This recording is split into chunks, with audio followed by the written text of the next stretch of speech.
اعوذ باللہ من الشیطان اللعین الرجیم بسم اللہ الرحمن الرحیم الحمد للہ رب العالمین بارئ الخلائق اجمعین فاطر السماوات والارضین ثم الصلاة علی رسولہ الکریم جد الحسن والحسین مولانا و مول الثقلین ابی القاسم محمد اللہم صل علی محمد وآل محمد وأهل بيته الطيبين الطاهرين المعصومين الغر الميامين المخجلين والعنة على أعدائهم أجمعين وغاصب حقوقهم ومنكر فضائلهم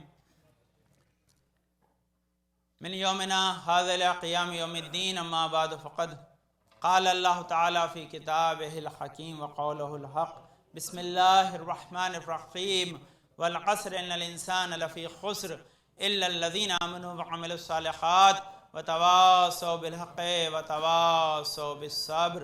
اللهم صل على محمد وآل محمد. اوصیکم بتقوی اللہ. نظم امرکم اپنے آپ کو اور حاضر مجلس کو تقوی و پرہیزگاری کی وصیت کے ساتھ اس خطبہ عید الاضحیٰ میں عید کے مفہوم کو سمجھنے کے لیے جو تعریف اور ڈیفینیشن میں نے آپ کی خدمت میں آج سے تقریباً 2 مہینے 10 دن پہلے بتائی تھی، تو اس میں ڈیفینیشن میں یہی کہا تھا کہ عید کا مطلب ہوتا ہے پلٹنا، اور فطر کا مطلب ہوتا ہے اپنی سالم فطرت کی طرف پلٹنا. بس صلوات پڑھ دیں آپ لوگ. اللہم صل علی محمد وآل محمد. تو عید الفطر سے مراد کیا نکلی تھی کہ اپنی سالم فطرت پر پلٹنے کا دن. عید قربان کیا ہے پھر؟ تو عید کا مطلب ہوتا ہے پلٹنا، لیکن کہاں پلٹنا؟ قربانی کی طرف پلٹنا. لیکن کس چیز کو قربان کرنا؟ تو اس میں سب سے اہم مسئلہ یہی ہے کہ ہمیں کس چیز کو قربان کرنے کی ترغیب دی جا رہی ہے. تو یہاں بہت ہی مختصر کیونکہ وقت ہوتا ہے، اس لیے بہت پیارا جملہ ملا فارسی کا، وہ یہ کہ تقوی کی تیغ سے، یعنی تقوی کی چاقو سے اپنے نفس کو قربان کر دینے کا نام عید قربان ہے. کیا ہے عید قربان کی ڈیفینیشن کیا ہے؟ تقوی کی تیغ سے اپنے نفس امارہ کو ذبح کر دینے کا نام عید قربان ہے. اور اسی لیے نارملی ہم یہ سمجھتے ہیں کہ ہم نے دمبا ذبح کر کے، بکرا ذبح کر کے عید منا لی. اصل میں بکرا ذبح نہیں ہوتا جب تک آپ پیسہ ذبح نہ کریں، اور پیسہ ذبح نہیں ہوتا جب تک آپ اپنا وقت ذبح نہ کریں کہ وقت پہ لگاتے ہیں تو پیسہ کماتے ہیں، اور وقت ذبح نہیں ہوتا جب انسان اپنا نفس ذبح نہ کرے. تو اصل میں ایک کے پیچھے ایک کی تمام جو ہے قربانیاں لگی ہوئی ہیں. جب تک ساری قربانیاں مکمل نہ ہوں تب تک انسان قرب الہی کو حاصل نہیں کرتا. یہ قربانی انسان کو قرب الہی میں پہنچاتی ہے. اصل میں جس کی یاد میں قربانی کی جاتی ہے وہ جناب ابراہیم خلیل خدا ہیں، اور انہوں نے اصل میں اسی لیے انہیں سمبل بنایا گیا کہ انہیں ہر طرح کی قربانی پیش کی. سب سے پہلے مال کی قربانی پیش کی تو رسالت ملی، اس کے بعد پھر اپنی جان کی قربانی پیش کی تو خلت ملی، اور جب اپنے بیٹے کو منا میں چھری کے نیچے لٹا دیا تو امامت ملی. اس کا مطلب کیا ہے کہ جو جتنی قربانیاں دیتا چلا جائے گا اس کا اسٹیٹس اتنا بڑھتا چلا جائے گا. اگر ہم چاہتے ہیں کہ اللہ کے نزدیک ہمارا مقام بالا و بلند ہو تو اس کے لیے قربانیاں ہی ایک وسیلہ ہے. لیکن لازمی ہے کہ اگر ایک بیٹے کی قربانی سے خدا امامت کا وہ درجہ دے تو لازمی ہے کہ جس نے 72 قربانیاں کربلا میں دی ہو اس کو خدا نے کیا دیا ہوگا. تو لازمی یہ فرق ہے کہ جناب ابراہیم نے اسماعیل کی قربانی کی پیشکش کی تھی، قربانی ہوئی نہیں. فہدیناہ بذبح عظیم، اللہ نے اسے بڑی قربانی سے بدل دیا. تو جب امام حسین نے 61 ہجری میں جب یہ قربانی پیش کر دی اس وقت پھر خدا نے کیا کیا کہ اب ہم حسین کی نسل میں امامت کو قیامت تک باقی رکھیں گے. ابراہیم کو امام بنایا تھا، حسین کی قربانی کی وجہ سے قیامت تک ان کی نسل میں امامت باقی رہے گی. جب تک دنیا باقی ہے ان کی نسل کا امام باقی رہے گا.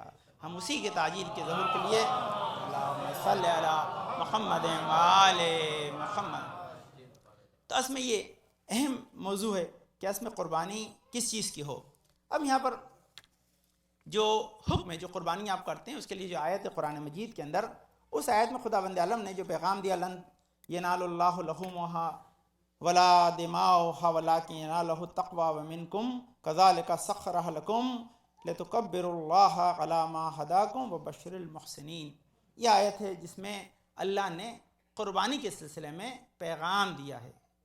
اور کیا دیا ہے سورہ حج کے اندر؟ یہ دیا کہ جب تم قربانی پیش کرتے ہو، بکرا جب ذبح کرتے ہو، دمبا ذبح کرتے ہو، حیوان ذبح کرتے ہو، تو نہ تو اس کا خون نہ ہی اس کا گوشت اللہ تک پہنچتا ہے۔ اگر کوئی چیز اللہ تک پہنچتی ہے تو تقویٰ ہے۔ پرانے زمانے میں کیا ہوتا تھا، یہ کیوں یہ آیت آئی، اس کے لیے مفسرین نے لکھا ہے کہ پرانے زمانے میں لوگ دمبا ذبح کر کے اس کے خون کو اپنے اوپر ملتے تھے، کعبے پہ لگا دیتے تھے کہ پالنے والے تھے۔ اللہ نے کہا مجھے نہیں چاہیے، مجھے وہ جذبہ قربانی چاہیے جس کی وجہ سے تم نے ذبح کیا ہے۔ آج تم نے یہ قربان کیا ہے، کل تم اس کی وجہ سے ان چیزوں کو قربان کرو جس کی حکم اور امر ہم نے دیا ہے، یعنی وہ چیزیں جو ہمیں پسند نہیں ہیں انہیں قربان کر دیا جائے۔ تو یہ اب قربانی کے لیے ایک اور دوسری آیت بھی ہے اور وہ اس سے زیادہ وضاحت کرتی ہے۔ پھر اس کے بعد میں آپ خود میں عرض کروں کہ کس نے کیا قربان کیا، اس کی وجہ سے اسے کیا ملا ہے۔ اس میں قربانی کا مفہوم یہی کہ ہم جب قربانی کرتے ہیں تو اس قربانی میں ہمیں کیا میسر آتا ہے اور کیا ہمیں قربان کرنا ہے۔ تو یہاں قربانی کے لیے جو اہم چیز ہے کہ لن تنالوا البر حتی تنفقوا مما تحبون، کہ اس وقت تک تم بر یعنی نیکی تک، نیکی سے مراد کیا ہے کہ بلند مقام تک، اللہ کے قرب تک، کسی منزل والا تک نہیں پہنچ سکتے جب تک اسے قربان نہ کرو جو تمہیں پسند ہے۔ تو پہلی شرط کیا لگائی کہ قربانی میں وہ چیز پسند نہیں ہے کہ جو ضرورت میں نہیں ہے وہ دے دو۔ اللہ نے شرط کیا لگائی کہ وہ چیز اللہ کو دو کہ جو تمہیں ضرورت ہو، جو تم اپنے لیے اہم سمجھتے ہو، اسے اگر راہ خدا میں دے دو گے تب کہیں خدا قبول کرے گا۔ جو چیز ضروری، ہمارے بعض اوقات ہمارے یہاں لکھنؤ میں ایک مقولہ ہے، وہ کہتے ہیں مذاق میں کہتے ہیں، کہتے ہیں کہ یہ کھانا کھا لیجئے، کوئی مہمان آتا ہے نا اسے زیادہ کھلائیں، کہتے ہیں کھا لیجئے ورنہ پھینکنا پڑے گا۔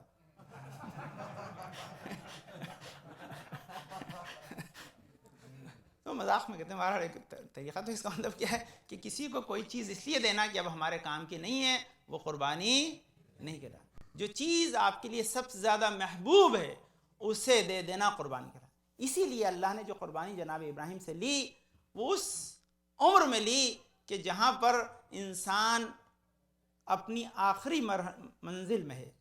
جناب ابراہیم کی عمر 100 سال کے قریب ہے، اور جناب اسماعیل جو ہیں وہ ابھی سن بلوغ کو پہنچ رہے ہیں۔ اس منزل میں وہ اپنے بیٹے کو بہت زیادہ چاہتے ہیں، بہت محبت کرتے ہیں کہ بہت سالوں کے بعد ملا ہے، بہت سالوں کے بعد یہ بیٹا انہیں ملا ہے، اکلوتا بیٹا اس وقت۔ اور اس وقت جب یہ بہت سالوں کے بعد جب جناب اسماعیل ملے ہیں تو اللہ نے جب اس کو طلب کیا تاکہ دیکھیں کہ میرا حبیب میری راہ میں کیا دے سکتا ہے، دوست کو کیا دے سکتا ہے۔ تو جب دیکھا تو اس کو لازمی ہے کہ پورا واقعہ ہے، خواب میں دکھایا، اپنے بیٹے کو کہا، بیٹے نے کہا پاپا بابا آپ کو جو حکم دیا گیا اس کے اوپر آپ عمل کریں، آپ مجھے صابرین میں سے پائیں گے۔ لے کر گئے مینا میں۔ اللہ نے کہا ہمیں تمہاری قربانی چاہیے نہیں تھی، ہمیں صرف جذبہ دیکھنا تھا کہ تم ہمارے لیے کیا کیا قربان کر سکتے ہو، کیا کیا تم ہمارے لیے قربان کر سکتے ہو۔ تو آج کا دن سب سے بڑا ہمیں یاد یہ دلاتا ہے کہ ہم کیا چیز رکھتے ہیں جو اللہ کو محبوب ہے، ہمیں کیا پسند ہے جو اللہ کو بھی پسند ہے، اور ہم اگر اسے خدا کی خاطر دے دیں گے تو نتیجہ کیا ذہن ہے کہ اگر اللہ نے، یہ سب سے بڑا اہم موضوع ہے ذہن، کہ اگر اللہ نے آپ کی قربانی کو قبول کر لیا تو اس کا مفہوم یہ کہ وہ شے فنا نہیں ہوگی، اسے بقا مل گئی، وہ کبھی چھینے گی نہیں آپ سے۔ جو قربانی آپ نے دے دی اگر اللہ نے اسے قبول کر لیا تو وہ چھینے گی نہیں۔ اب آپ کو آپ کیا چیز اپنے پاس رکھنا چاہتے ہیں؟ آپ کے مولانا ہم دولت رکھنا چاہتے ہیں تو کریں اللہ کی راہ میں قربان۔ آپ کیا چاہتے ہیں اپنے پاس؟ صحت رکھنا چاہتے ہیں، کریں اللہ کی راہ میں قربان۔ آپ کیا رکھنا چاہتے ہیں اپنے پاس؟ اللہ کی محبت رکھنا چاہتے ہیں تو لازمی ہے کہ اور شے کی محبت کو آپ کو قربان کرنا پڑے گا۔ اگر اور اشیاء کی محبت کو آپ قربان نہیں کریں گے تو لازمی اللہ کی محبت آپ کو میسر نہیں آ سکتی۔ یہ بڑی حدیث ہے کہ جس میں پیغام یہ کہتے کہ کبھی کبھی کیا ہوتا ہے جب ہماری محبتیں غلط جگہ لگ جاتی ہیں تو صحیح جگہ کی جگہ خالی رہ جاتی ہیں، اور وہ کیا ہے؟ کہتے ہیں رسول اکرم کی حدیث ہے، اللہم صلی علی محمد و آل محمد، کہ آخری زمانہ جب آئے گا تو 5 چیزوں کی محبت میں لوگ 5 چیزوں کو بھول جائیں گے. وہ سب سے پہلے کیا ہے کہ لوگ جو ہے وہ دنیا کی محبت میں آخرت کو بھول جائیں گے. یہ جیسے ہی انسان کے دل میں دنیا کی محبت آتی ہے آدمی آخرت کی فکر پھر نہیں کرتا. مال کی محبت میں آدمی حساب کو بھول جائے گا. مال کی محبت میں آدمی حساب نہیں کرتا کہ میرا کتنا ہے, اللہ کا اس میں کتنا شیئر ہے نا. کم سے کم اپنے پارٹنر کو تو دے ہی دیتے ہیں. صلوات پڑھ دیجیے اللہم صل محمد والے. بھائی یہ فرق ہے. پارٹنر لڑ کے لے لیتا ہے, اللہ کہتا میں یہاں نہیں جھگڑوں گا وہاں جھگڑوں گا. میں تم سے حساب کتاب وہاں کرنا, لیکن اگر تم نے یہاں کر کے آئے تو پھر تمہارے لیے کوئی مسئلہ ہی نہیں ہے, کیونکہ اللہ بڑا پارٹنر ہے. اللہ آپ کے پارٹنر نے آپ کے ساتھ پارٹنرشپ خالی اس دن کی جب آپ کی صلاحیتوں کو اس نے پرکھ لیا. اللہ نے اس دن سے آپ کے ساتھ شیئر کرنا شروع کر دیا جب آپ پیدا بھی نہیں ہوئے تھے. اس دن سے اس کا لطف جاری ہے. اس نے آپ کو اس دن ماں کے ستان سے دودھ پلایا جب آپ نے اس کے لیے کچھ نہیں کیا تھا. پارٹنر جب دیتا ہے جب آپ نے کچھ کیا ہے. اللہ تب دیتا ہے جب آپ نے کچھ نہیں کیا ہے.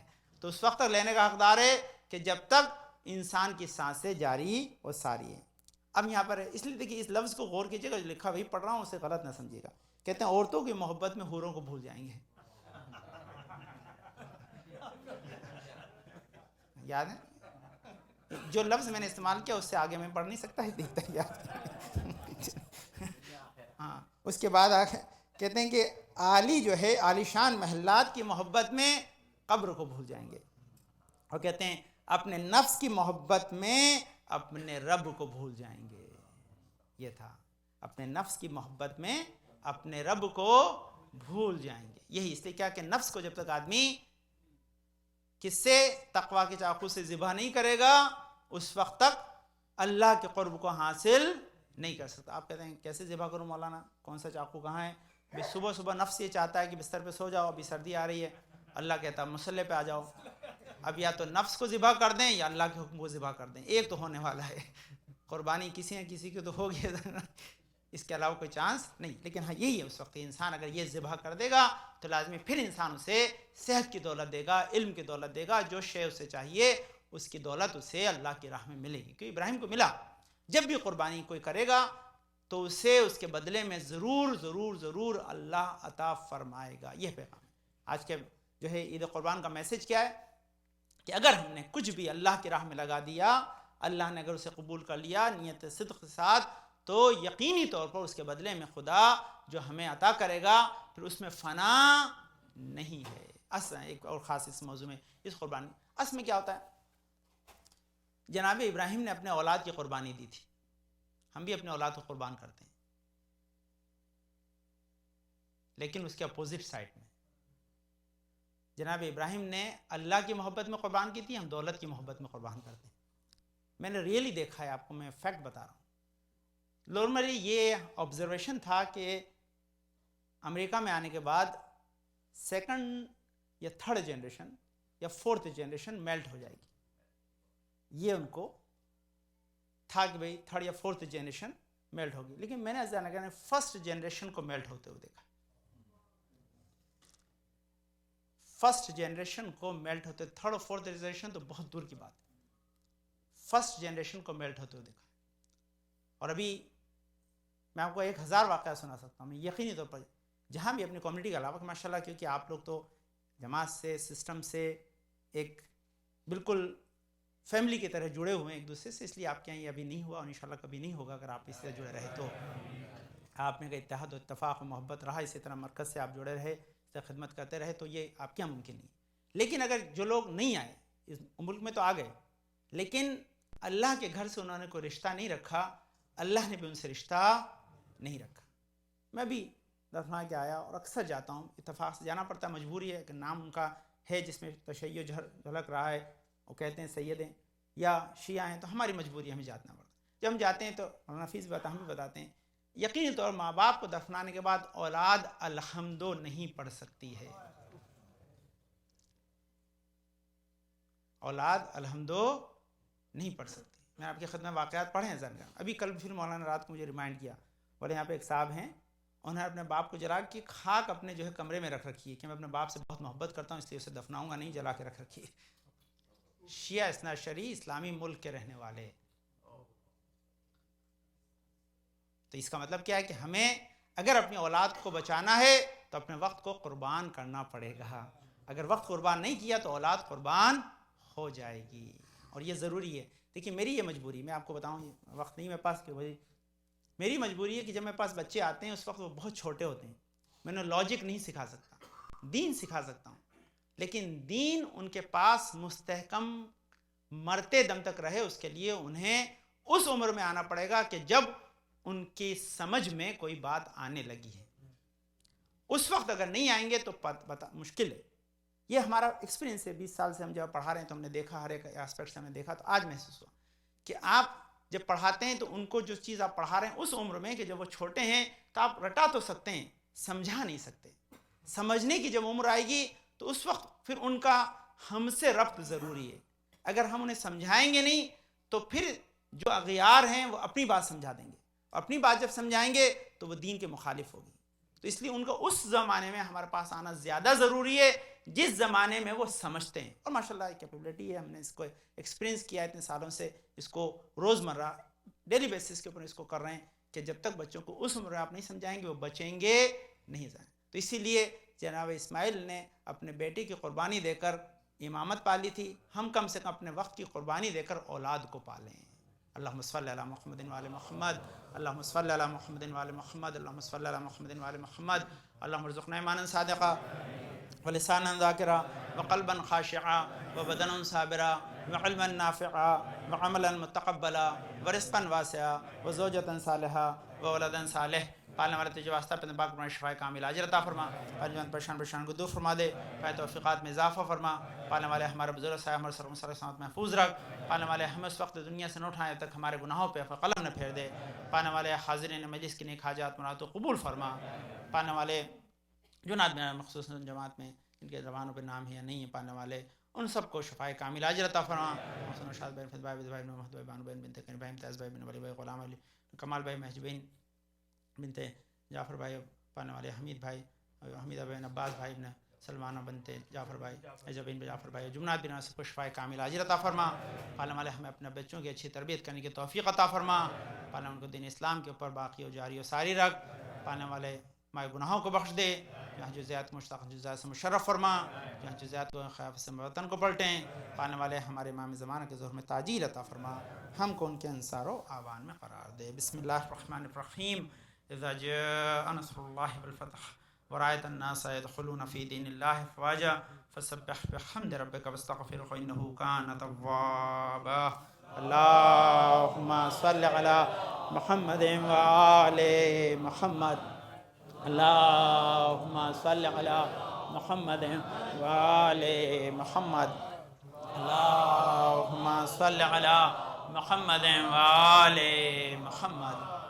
اعوذ باللہ من الشیطان الرجیم، بسم اللہ الرحمن الرحیم، الحمد للہ رب العالمین، بارئ الخلائق اجمعین، فاطر السماوات والارضین، پاک و منزہ پروردگار جس کائنات اور ہستی خلق کرنے والا ہے، پاک و منزہ پروردگار شر نزدیک ما دل کے حال کو جاننے والا ہے، پاک و منزہ پروردگار جو ہماری ذرہ برابر نیکی بدی کا حساب کتاب رکھتا ہے، پاک و منزہ پروردگار بڑا عفو بخشش کرنے والا ہے، پاک و منزہ پروردگار جس نے ہماری ہدایت کے سامان کو فراہم کیا، نبیہ کا طولانی سلسلہ بھیجا، صلاۃ والسلام علی خاتم النبیین محمد مصطفیٰ صلی اللہ علیہ وسلم، اللہم صل علی محمد وآل محمد، الصلاۃ والسلام علی علی ابن ابی طالب، اللہم صل علی محمد وآل محمد، الصلاۃ والسلام علی فاطمۃ الزہرا سلام اللہ علیہا، اللہم صل علی محمد وآل محمد، الصلاۃ والسلام علی حسن ابن علی، اللہم صل علی محمد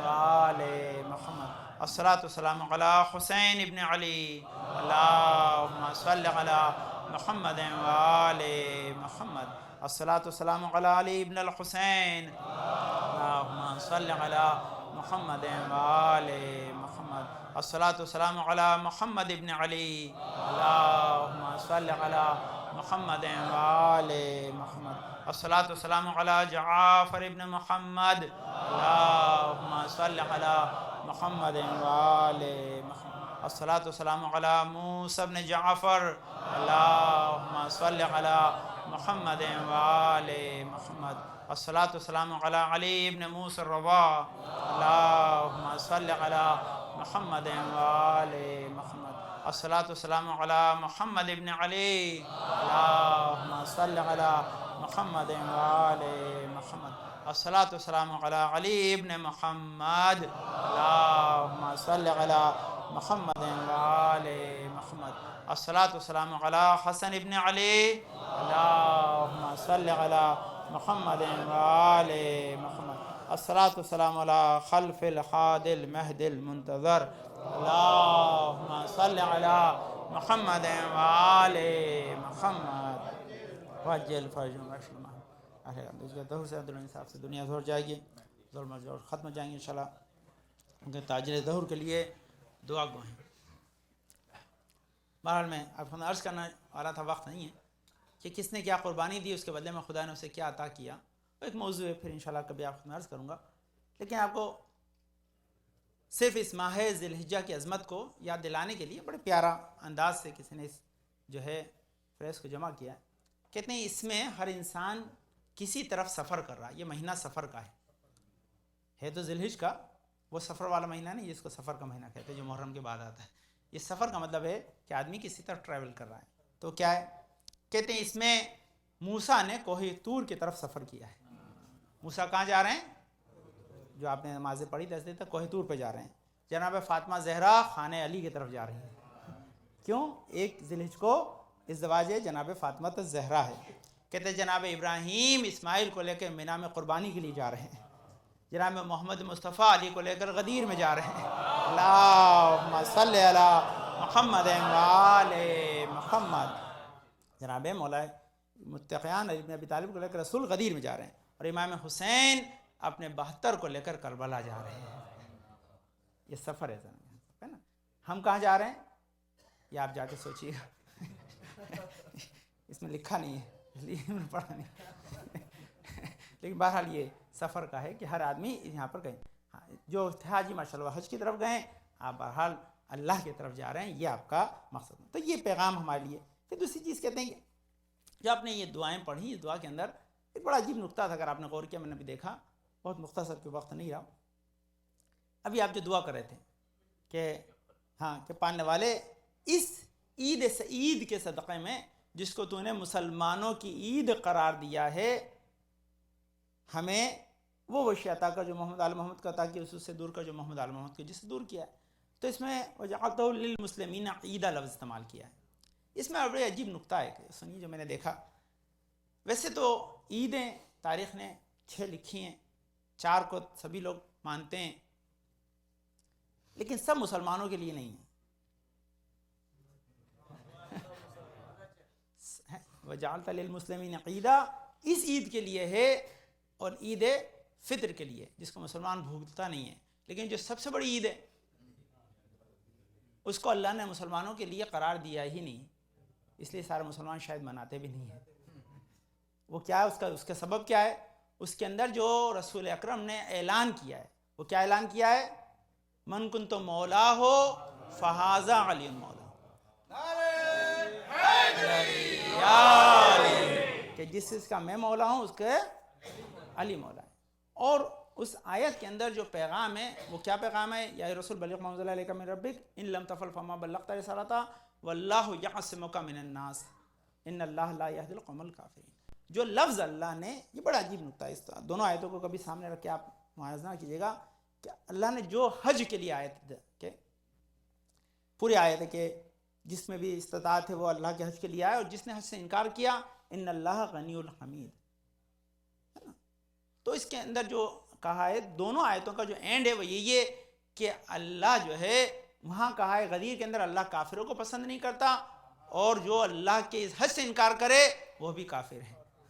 تو اللہ نے ان دونوں عیدوں میں جو ایک چیز کامن قرار دی وہ کیا ہے کہ من کفرا ان اللہ غنی الحمید، کہ جس نے حج سے کفر کیا، حج کو انکار کر دیا، حج کی استطاعت رکھتے ہوئے نہیں گیا، وہ کافر ہے.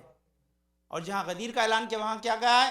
ان اللہ لا یہدی القوم الکافرین، کہ خدا کافر کی ہدایت نہیں کرتا۔ اب یہ اگر دونوں بات آپ کی سمجھ میں آ گئی تو ایک چیز عجیب ہے زانا گرامی، رسالت میں آپ نے ایک حدیث بیان کی ہے، اس میں بھی پلٹ کے توحید کی جگہ ولایت کو لگایا ہے۔ وہ کیسے لگایا ہے کہ لا الہ الا اللہ اسنی فمن دخل اسنی آمن بالعذابی، ایک کہا، دوبارہ کیا کہا کہ ولایت علی ابن ابی طالب حسنی فمن دخل حسنی آمن من عذابی، دونوں جگہ کیا کہا ہے کہ لا الہ الا اللہ کے قلعے میں آئے گا تو بھی عذاب سے امان مل جائے گی، اگر انسان علی کے ولایت کے قلعے میں آئے گا تو بھی عذاب سے امان مل جائے گی۔ تو دونوں میں فرق کیا ہے؟ فرق یہ ہے کہ توحید ولایت کے بغیر مکمل نہیں ہے، اور جو ہے ولایت توحید کے بغیر مکمل نہیں ہے، اور دونوں کی تکمیل کا نام عید قربان اور عید غدیر ہے۔ یہ اس لیے کہا یہ سب لوگ جائیں۔ تو اس کے پیغامات ہیں کہ اس کے اندر مین چیز یہ کہ انسان آج کے دن کی اگر عظمت کو جانتا ہے تو اس کے ساتھ ساتھ غدیر کی عظمت کو بھی اپنے ذہن میں رکھے، کیونکہ اس کا کوئی انسان انکار نہیں کر سکتا۔ بہرحال اس لیے یہ عربی کے اندر مطلب فارسی میں شعر ہے کہ عید الاضحیٰ رسم آئین خلیل و آذر است، اور بعد زقان عید غدیر روز ولائے حیدر است۔ یا است تو آپ سمجھتے ہیں، است کا جو ہے اگر آپ کو ترجمہ کرنا ہے تو بہت آسان ترجمہ ہے، جیسے بعض لوگوں کو گجراتی نہیں آتی ہے تو ہر چیز کے آگے 6 لگا دیتے ہیں، تو آپ کو فارسی نہ آئے ہرا کے آگے است لگا دیں تو است کا مطلب ہوتا ہے ہونا۔ تو کہتے ہیں عید الاضحیٰ رسم آئین خلیل اللہ، یہ دوسرا شعر کہتے ہیں عید اضحیٰ رسم آئین خلیل اللہ بعد زقان عید غدیر روز ولائے ولی اللہ است۔ کہتے ہیں عید غدیر جو ہے وہ خلیل خدا کی عید ہے، اور عید غدیر جو ہے ولی اللہ کی عید ہے۔ تو انشاءاللہ آپ کو یہ تمام عیدیں بہت بہت مبارک ہوں، خدا اس کی تمام برکتیں آپ کے شامل حال کرے، اور انشاءاللہ اسی طرح صحت و سلامتی کے ساتھ آپ کو اللہ کے قرب کے ساتھ ان تمام ارکان کو انجام دینے کی توفیق عطا کرے کہ جو بارگاہ عزت میں قابل قبول ہو۔ اللہم صلی علی محمد وعلی محمد، اللہم صلی محمد وعلی محمد۔ بسم اللہ الرحمن الرحیم۔ اللہم ارزقنا ایمانا صادقا ولسانا ذاکرا وقلبا خاشعا وبدنا صابرا وعلما نافعا وعملا متقبلا ورزقا واسعا وزوجة صالحا وولدا صالح۔ پانے والے تجھے واسطہ اپنے پاک میں شفاء کامل عاجل عطا فرما، پریشان کو دور فرما دے، توفیقات میں اضافہ فرما۔ پانے والے ہمارے بزرگ صاحب ہمارے صلی اللہ علیہ وسلم ساتھ محفوظ رکھ، پانے والے ہمارے مرحومین کی مغفرت فرما، پانے ہمارے اپنے بچوں کی اچھی تربیت کرنے کی توفیق عطا فرما، بچوں کو نیک و صالح اور با ایمان اس دنیا میں ہمارے ساتھ قائم و دائم رکھ۔ پانے والے جو نہ جہاں بھی شیعہ تکاج زندگی گزارن کے جانوں والے زبروں کی حفاظت فرما، پانے والے جنات حجزات کو خلاف سے اپنے وطن کو پلٹیں، پانے جنات حجزات مشتاق جزات سے مشرف فرما، پانے حاضر مجلس جنات جنوں بیان سے شفاء کامل عاجل عطا فرما۔ پانے والے ہمارے امام زمانہ کو ہم سے راضی خوشنود رکھ، ہمارے امام زمانہ کے ظہور میں تعجیل عطا فرما، ہم کو ان کے انصار و اعوان میں قرار دے۔ بسم اللہ الرحمن الرحیم۔ انا اعطیناک الکوثر فصلی لربک وانحر ان شانئک هو الابتر۔ اللہ